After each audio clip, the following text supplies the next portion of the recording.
Hi, guys, and welcome to Couch Talks, which is the special bonus Thursday episode of Feeling Things with Amy and Kat. And this is the episode where we answer your listener questions. So you can send them to us, hey there, at feelingthingspodcast.com. And quick disclaimer before we get into the question today. We have a good question today. Also, am I allowed to say her name? Do you know? I think I can. It doesn't say not to. I don't know. Ooh. We might keep it anonymous. Dang, we promise we'll get better at this. And some people have put in all caps, keep anonymous. Yeah. But I don't see that anywhere here. So we'll call her. You can do her initial, maybe. Okay. Yeah. So first thing, disclaimer. Although I am a therapist and Amy goes to therapy, this is not a replacement a lot or a substitute for actual therapy. But we do hope that the conversations we have on here can help y'all wherever you are in whatever you're doing, even if you're not struggling with the exact topic that we talk about. And the second disclaimer is if you want to be anonymous, let us know. If we don't know, we'll err on the side of caution because I do want people to feel safe to send in their questions. And if you're worried about your identity being disclosed and that's keeping you from reaching out, we will keep it anonymous and we can change information too. Yeah. So, and I want to shout out our sweatshirts before I read the email because they're mental health minded. They're both mental health minded and we didn't plan this. So what's yours say? Your emotions are valid. Love that. And mine says, you deserve to be well. Wow. Look at us. Like and subscribe. Mm-hmm. This is not our merch, but no. It's cute. But stuff. See, people, they say things and they put it on a sweatshirt. Or a screensaver. Or a mug. Or a button. We can do what we did on Tuesday's episode, which on Tuesday, we wrapped up our 8 core emotions. So if you missed that, go back. That's next. We haven't done that yet. Shut up. So we're recording on Monday. This is hard. This is a learning curve. And this is inside baseball. Isn't that what they call it? Yeah. Welcome to behind the scenes. Yeah. You're right. Yeah. It's really hard to, I get messed up when I'm editing the videos. I'm like, when is this coming out? We record on Monday, the episode for the following Tuesday. Not the next day, but the whole. That's what I mean. 8 days later. Yeah, you're right. And then the couch talks for just 3 days later. So we recorded today an episode that you guys have not heard yet. Wow. So buckle up because next Tuesday we wrap up our 8 core emotions. Get excited. So what I meant to say was, yeah, okay. So last Tuesday, 2 days ago, we hit core emotions no 5 and 6, which are guilt and shame. Oh yeah. Is that? Mm-hmm. It's so hard to remember. Yes. And then next Tuesday, we are covering fear and glad. And the reason why I'm excited about that episode is like we did that one first. Like it's a Monday, so Kat and I are here. If we're doing Inside Baseball, let's just do Inside Baseball. And we went and changed into our different sweatshirts because we want to wear something different because we're on YouTube and we have social clips and stuff like that. And so welcome to what people do because if Kat and I, we can't record it in real time. Like we have jobs. Like this is our side job. What's also we can't record it in real time because we wouldn't have time to edit things. And we care. We'll make the clip, all the social media stuff. Yeah. Right. So I'm still sweating from the last episode, which we again just recorded, but we talked about fear and I finally dug in a little bit more to the fear I have around my boyfriend. I thought it was just a fear I had going into dating him, but I've realized in therapy that it's a fear that's probably gonna be ongoing for a little bit. So he's gonna have to bear with me. And it's not bad. It gives you wisdom. It's not bad. I don't need to be scared of this fear. I need to be thankful for the awareness that he's giving me. It doesn't make me weak. It makes me aware. Amen. So he should be lucky. Consider himself lucky. Yeah, that you have feelings. That you're a person. And you have awareness. That I have awareness. And not everybody does. Well, I know, but similar to what you've said before in the past, is like the more awareness you have, the more you realize like you don't know what the heck is going on really. But they call it the booby trap of therapy because once you have awareness, you either have to do something or like it's kind of like why there's no point. Yeah. You can't like unknow this stuff. So some of the stuff we got into, I was like sweating while we were talking. And then also it's like an hour and a half long episode. So we did have the debate when we quit recording of like, should we make that 2 episodes or make it 2 parts or whatever? Because we did get an email from someone, speaking of our emails, that was like, hey, I'm loving everything, but just some advice or Feedback. I guess feedback that I have would be, could you keep the episodes about 45 minutes? And yes, I would say that our goal is to make them 45 minutes to an hour. That is our goal. But that we were diving into some stuff that just also needed some background information. And then we're just kind of talking. And our goal was literally 45 minutes or an hour. And next thing you know, we're sweating and it's been an hour and a half. My stomach is growling. Kat's like, I'm hungry. And I'm like, I need to change my tampon. So let's make this one under 45 minutes. No, this is couch talks are quick. Yeah. And that's the thing. Just know that Tuesday may be a little bit longer and you can divide it up. Like listen to a little bit here, listen to a little bit there. Just don't forget to go back to us. It's like audiobook. Yeah. Yeah. You hop on, join us when you can. And then couch talks, on Thursdays, it'll just be, we'll read the email, we'll share our thoughts, and then you move on. So today's email is from M. She said, congrats, ladies. I am happy for you both and look forward to what y'all will produce. Longtime listener, just finished y'all's first episode. Now for my Couch Talks question. I'm considering getting a mini breast augmentation, implants that just give me a bit more than what I'm currently working with. Thoughts? I'm currently a small A and I'm 31. I'm torn because as much as I want the confidence boost, fitting clothes better, not feeling like I'm a teenager because I'm small chested, I want to be able to accept my body and feel confident in my own skin without needing a procedure. It's an internal struggle. I've done a lot of research on the topic. Total disclaimer, if I decide on surgery, it'll be from my own thoughts and decisions. My husband is supportive no matter what I want to do. If you don't want to discuss this topic, I understand. Thank you for reading and best wishes to y'all. XOXO M. Well, we shall discuss this topic. And I totally get the pull between wanting to feel more confident, but then, wanting to accept yourself as you are. We all deal with that. And it feels like there's one answer that. And of course, we're going to address this because Kat is not only a therapist, but she's a therapist that specializes in body image. We didn't plan Which that. is like not the most fun thing to specialize in. So I like that we're bringing that in. So do you have any thoughts or do you want me to go into share some things? Well, I think that a lot of people, while it might not be a boob job for them, or let's be professional, Breast a augmentation. Augmentation. While it might not be that for them, it could be Botox. Like we've been talking a lot about that lately because we both stopped Botox, paused it, stopped it. I don't know. I'm trying to be free about it, free-spirited, go with the flow. Am I going to ever get it again? I don't know. You could. Only time will tell. Only face fitness will tell.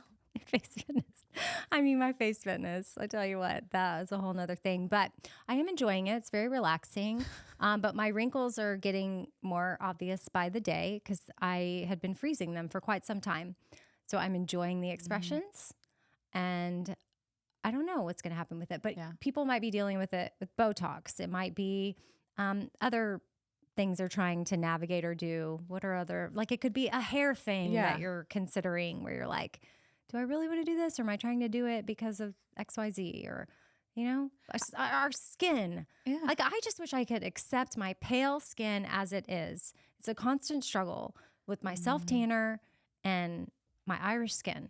And your little Italian face needs to stop looking at me because you're so tan. Well, I'm laughing because I was with my niece who's 8 this weekend and I was like giving her a hug and I touched her face and I said, you have the softest skin. I want your skin. She's 8. And she goes, yeah, you have rough skin. And I was like, first of all, kids are brutal. I'm working on it. Second of all, wasn't expecting that when I gave you a compliment. And that's okay. I don't think she meant it that way. No, she didn't. Maybe she was trying to be silly and that's just fun. like kids are that. Like my daughter came up and like felt my arms. Like, she was like feeling like she made this lotion stuff she was really excited about with like shea butter and essential oils. And she's like, oh, so she puts them on her fingers and then put it on my arm. And then when she's putting on my arm, she's like squeezing it. And she's like, oh, so squishy. And I was like, okay. Her arm's like hard as a rock. I'm like, okay, cool. Well, so maybe it could be, you know, your arms, your legs. It could be anything. Oh, I lasered off my eyebrows, my microbladed brows, and I'm having to draw them on every day. There's lots of things we do. Like, am I going to get them microbladed again? I don't know. Would it make my life easier? Heck yeah. Because do you know how long it takes me to put these on?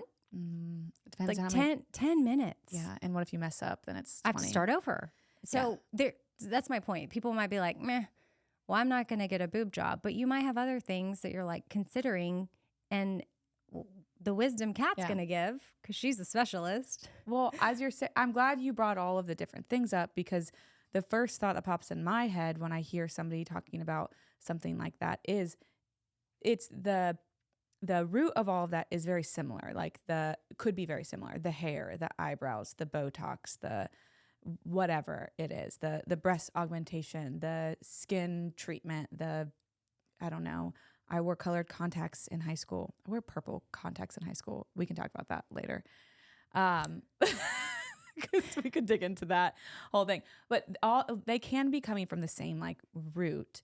And the thing that you really want to pay attention to is there something that I'm chasing that is going to lead me to something else? If I really need to know the why behind the what, because this might not answer that why. And this might just be leading me to another thing, kind of like pulling up weeds when the weed like never ends. You're just like trailing it and there's just another thing to do. And the other thing you really got to pay attention to is this going to affect negatively some quality of your life? So what am I risking? The risk benefit with some of this stuff. Can I afford this? Is this going to keep me from being able to pay certain bills in my life? Is it going to stress me out in other ways? Is this going to solve one problem and then whack-a-mole another one pops up? And I think that can happen a lot. I know for myself, part of the Botox thing is I was getting really frustrated with paying for it. I would go and get it, and I liked what I looked like with it. I actually, if I'm honest, liked the Botox better than not the Botox, but I was getting really frustrated when I was paying for it. And then I had to sit down. I'm like, why am I so frustrated by paying for this if it's something that is important to me and that I can afford and that is helping me in whatever way, whether it's confidence or not. It should feel more fun to be like, oh, I just bought my Botox. Instead it was like you're buying a new set of tires and you're like, this sucks. That's what it felt like. Because you need tires. Or if you have to, like if your refrigerator breaks, you have to get a new, it's like you need it and you use it every day and it's awesome. Like you love your refrigerator. It keeps your food cold. But like you don't want to spend money on it. That's sucks. So Botox started to feel like that. Yes. It felt like when I was in college and I had to buy my own toilet paper. Like I don't want to spend my money on toilet paper. And toilet paper I did need. The Botox I didn't need. And so I had to sit with myself and ask, okay, what is leading me to this? Am I okay without it? And and what does it bring up when I don't have it? And I had a conversation with Hannah Ellis, who is an esthetician, who we're going to have on soon, I promise. To talk about face taping. Yeah. And I had a conversation with her maybe a year ago on You Need Therapy. And we were talking about face taping, actually. And we were talking about Botox and all of that and the obsession with looking young. And we were kind of laughing about it, but we got to this root of we're avoiding feeling like we're aging. Like we're avoiding getting older. And something that I will admit to is aging is really, yes, I'm grateful that I get to age and I get that that's a gift and all of that. And it is really scary realizing that you're older than you ever thought you would be. I never imagined myself looking 35, you know? Yeah. And so, wait till you're 44, because that's right. Exactly. You don't imagine yourself at those ages. Those seem so far away. So I think when I was looking at I'm like, wait, yes, I like what it looks like, but I feel like I'm avoiding looking my age, and I actually don't mind looking my age. It just is really scary, and I need to sit with what that brings up for me. So that's part of getting to the root. Like if I keep doing that, there's going to be something else I'm going to have to add to avoid aging. Yeah. And I will say, in the same vein of, if you do decide to move forward with this surgery, making sure you go to a doctor where you can be very transparent that, like, this is what I'm here for now. I don't have any interest in anything else, because sometimes they may be like, well, hey, while you're under, we're having a 2-for-1 special where, I can take a little from here, do this, that, and then they start drawing on you. I'm rewatching Sex and the City because it's on Netflix. I think I've mentioned it before.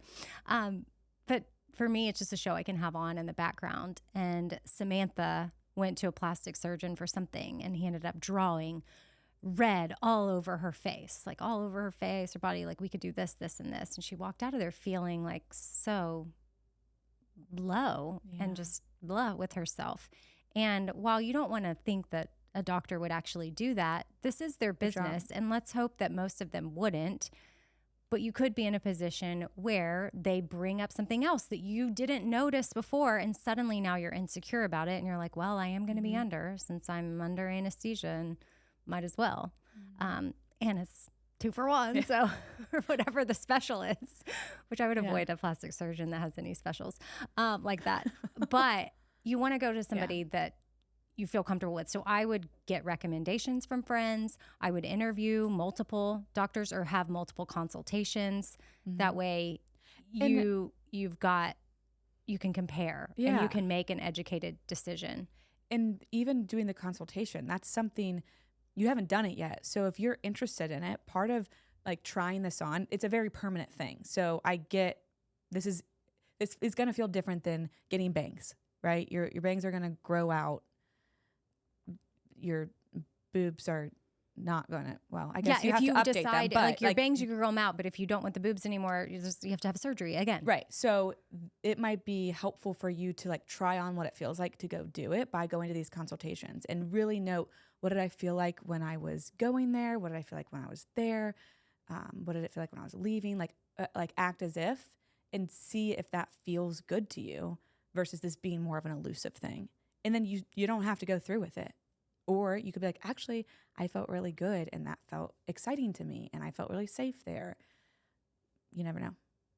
Yeah, and they'll let you like touch and feel them, and there's lots of advancements that have been made. But then you'll see on the flip side too, there's a movement happening of people that are having the explant surgery, and they are removing theirs. And breast augmentation, what's it called? I didn't plan on bringing this part up, but I do think you should be aware of it. But what's illness? Oh. Yeah, is a thing. Like, I know people that have had it. And I'll admit, I have breast implants, and I got them in my early 20s.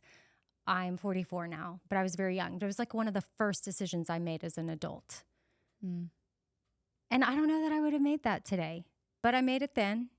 And I was very flat-chested, and I didn't go huge or anything. Most people probably wouldn't suspect, but I talked about it early on. I just don't talk about it often because it's not something that really comes up. But in my 20s, like on the Bobby Bone Show, like I would talk about it like, yeah, it's a decision that I made. My parents were supportive. My mom had them.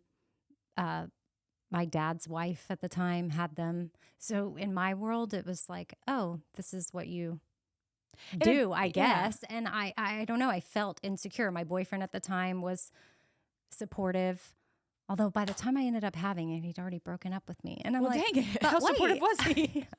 I think he actually did call to check on me on surgery day. And he said something like, how's my favorite patient? Yeah. And he'd already started dating somebody else. And I'm like, your favorite patient is fine. Also, don't call me if you're dating somebody else. Well, they were newly dating, and he had broken up with me, but he did call to check on me. But that's a whole nother thing. A lot of emotions there, but I'm over that.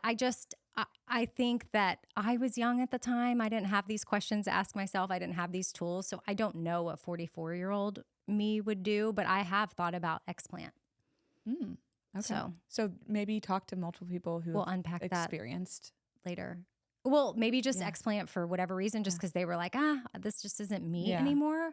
Or something's off with my body. Like I don't feel right. And what if it is the breast implant illness situation?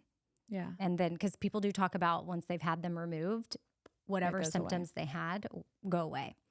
Yeah. So that's, I think, part of too, looking Part at of the the risk risks. reward. Yeah. Mhm. And there's not a right or wrong No. answer here. There's no, like, I'm not team do it or team don't do it. I'm team make sure that this is actually realistically when I'm my most vulnerable self with myself and maybe my partner or my therapist. If I'm talking about the why behind what this is, does this really meet that? That would be a good indication if I And want to do it you're or I don't. at an age like you're 31. You say you have a husband. I don't know if you have kids, but then there's when you become a mom, when you're breastfeeding, like how do you want like there's just things to consider that maybe it's not for you now, but you get to do it later. Or wisdom and knowledge is everything. And even writing us, asking us, talking to your friends, talking to your friends' parents. I mean, my mom had hers done in like the 70s. Like, who knows what?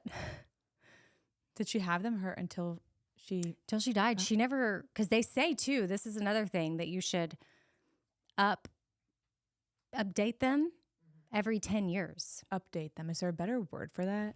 Change them out. Upgrade? You should. Well, so here's the thing. So I did that around the 10-year mark because I was terrified because I was like, well, this is what you're supposed to do.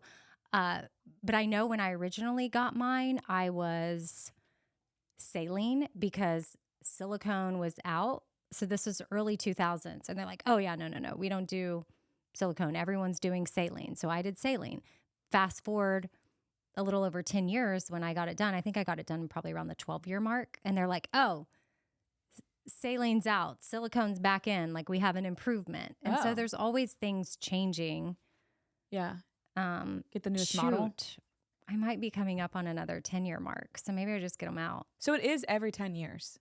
Every 10 years-ish. Like you don't have to abide by that. My mom didn't. I'm telling you. She got them in like 1969 and had them until we went to the moon in 1969. Yeah, we did. If you believe we went to the moon, but that's a whole other...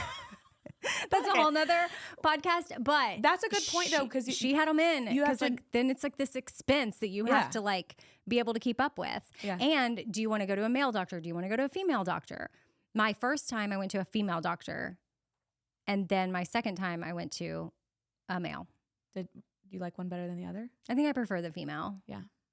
And then one time I thought I was having like one of them had exploded or something because I was having these terrible pains in my chest.